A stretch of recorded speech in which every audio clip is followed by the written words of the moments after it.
ఓం మహాగణాధిపతయే నమః. ఓం గురుభ్యో నమః. ఓం శ్రీమాత్రే నమః. పరమేశ్వర స్వరూపమైనటువంటి జ్యోతిష, వాస్తు మరియు ఇతర అనేకమైనటువంటి శాస్త్రములను మనకు అందించినటువంటి మహర్షులకి నమస్కారం.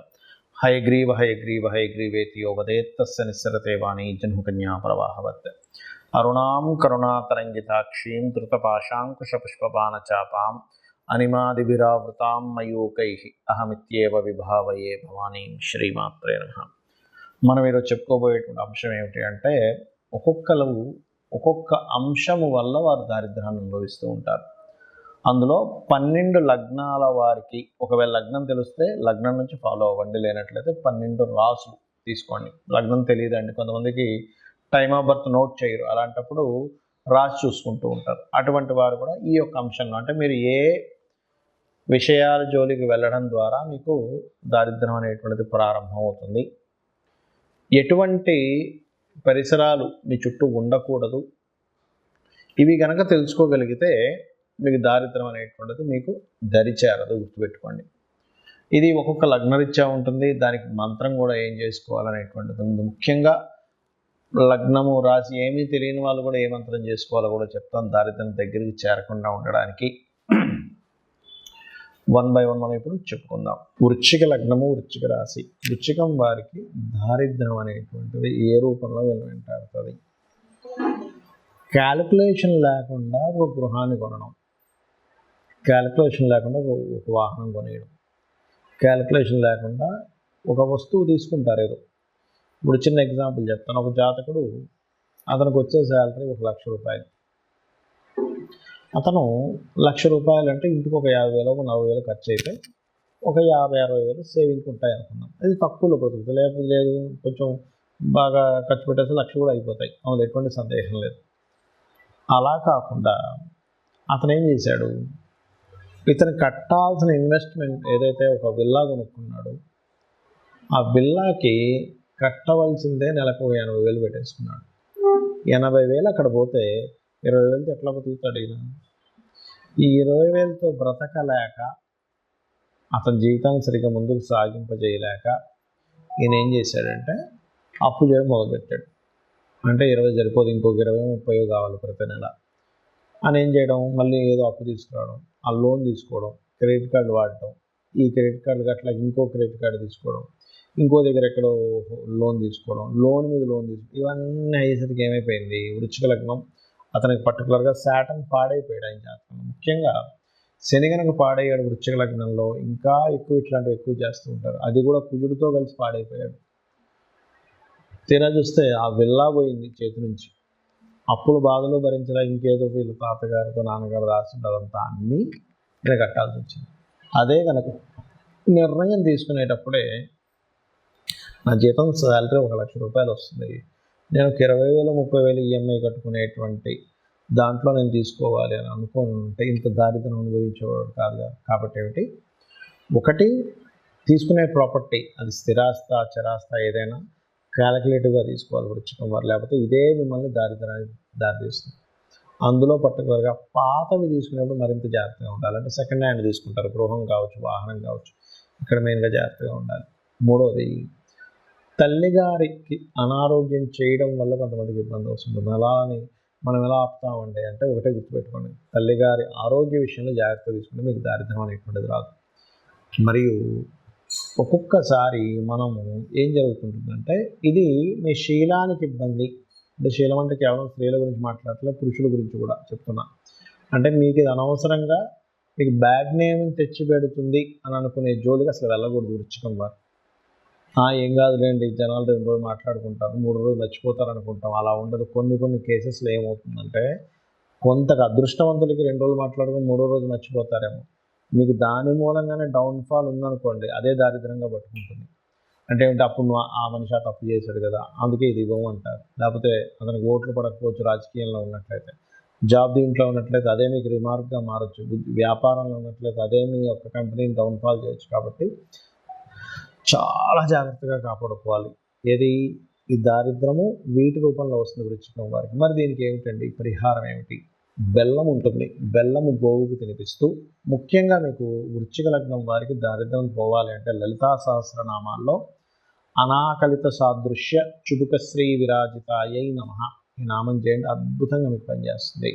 సహజంగా అందరూ నన్ను అడుగుతుంది ఏంటంటే, ఏమంటే సహజంగా దారిద్ర దేవత రాకుండా ఉండాలంటే ఎటువంటి జాగ్రత్తలు తీసుకోవాలని అడుగుతూ ఉన్నారు. దానికి చెప్తానండి.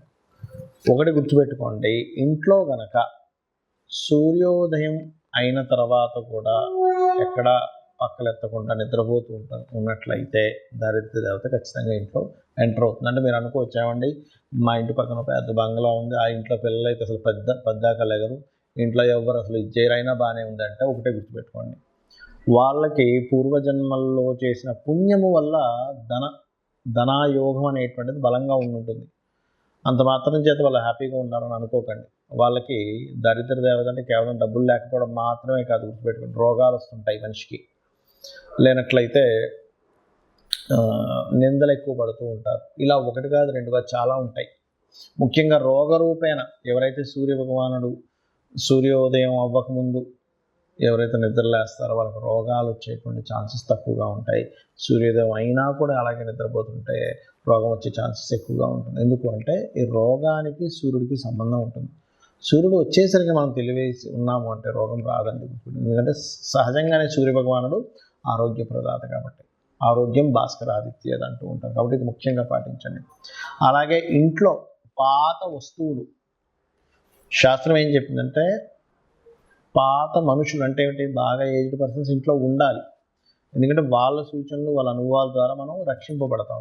కానీ విరిగిపోయినవి పాడైపోయిన వస్తువులు ఇంట్లో ఉండకూడదని చెప్పింది. అవి ఎంత ఎక్కువగా ఉంటాయి ఇంట్లో, పనికిరాని వస్తువులు అంత దారిద్ర్యం పెరుగుతూ ఉంటుంది. ఇంట్లో బూజు ఎక్కువ పట్టడము, పాత గోడలుగా ఉండడము, ఇల్లంతా మట్టి కట్టుకుపోయినట్టుగా పాతగా అయిపోవడం, ఇది కూడా దరిద్రానికి సంకేతం.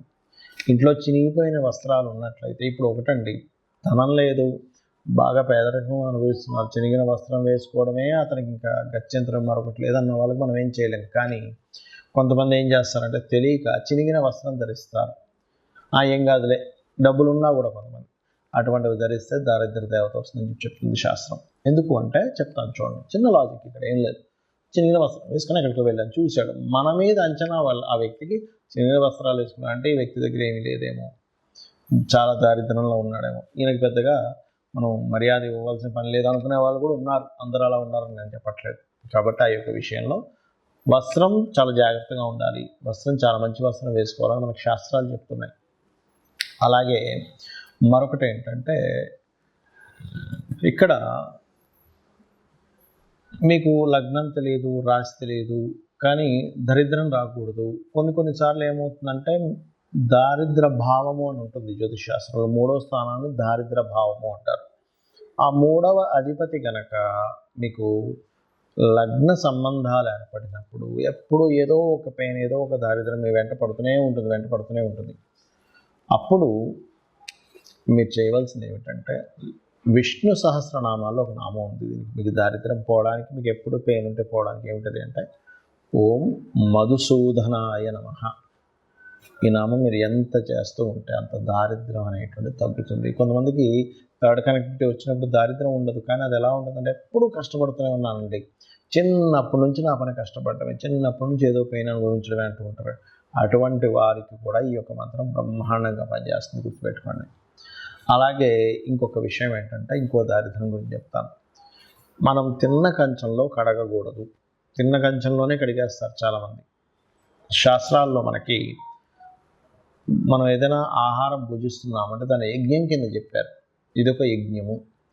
మరి యజ్ఞం చేసిన దగ్గరే మనం చేయి కడుక్కుంటాము, యజ్ఞం గుండంలో కడుక్కోం కదా. కాబట్టి తిన్న కంచం అంత పవిత్రమైనటువంటి విషయంగా చెప్పారు కాబట్టి అది చేయకండి.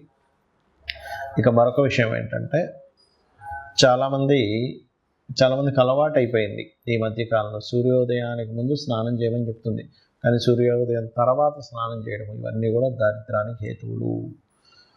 మరొక విషయం ఏంటంటే, దీంతోపాటు మీరు చాలామంది చేతిని తల మీద పెట్టుకుంటూ ఉంటారు, తల మీద చేయి పెట్టుకోకూడదని చెప్తూ ఉంటారు.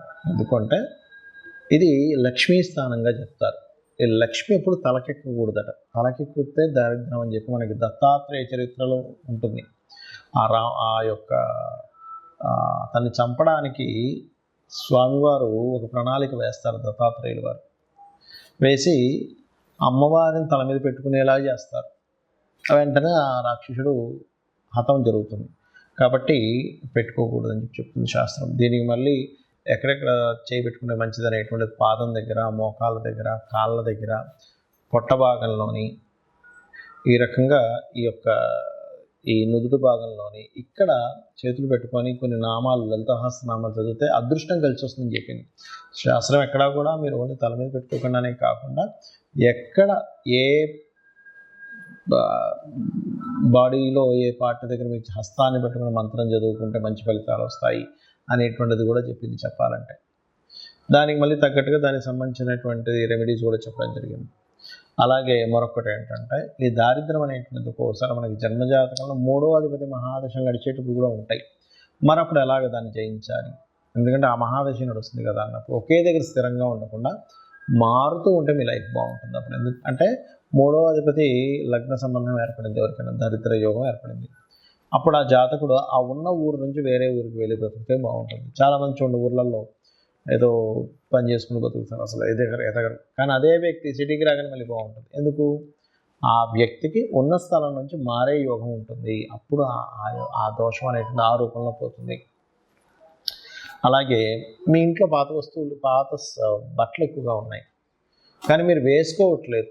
అలాంటప్పుడు ఆ బట్టలను చక్కగా ఉప్పుని నీటిలో ముంచి తీసేసి ఆరబెట్టిన తర్వాత వాటిని దానంగా ఇచ్చేసేయండి. ఇంట్లో వాడకుండా పాతగా అలాగే ఉండిపోతే అది కూడా చాలా పెద్ద, అందులో ముఖ్యంగా వస్త్రాలకు సంబంధించిన విషయంలో. ఇంకోటి ఏంటంటే చాలామంది ఈ తల మీద ఉండేటువంటి, శిరస్సు మీద ఉండేటువంటి ఈ ఏదైతే జుత్తు ఉంటుందో దానికి లోపల కొంతమందికి డాండ్రఫ్ అనుకోండి, లేకపోతే మట్టి కానీ ఎక్కువగా ఉంటుంది గడ్డానికి, తలకి. అవి ఎక్కువగా ఉండడం కూడా శాస్త్రంలో మంచిది కాదని చెప్పారు. ఇక్కడ మీరు సైంటిఫిక్గా కూడా ఆలోచించినట్లయితే దానివల్ల మనిషికి రోగం వచ్చే ఛాన్స్ ఉంటుంది. రోగమే దారిద్రంగా కూడా చెప్పింది శాస్త్రం.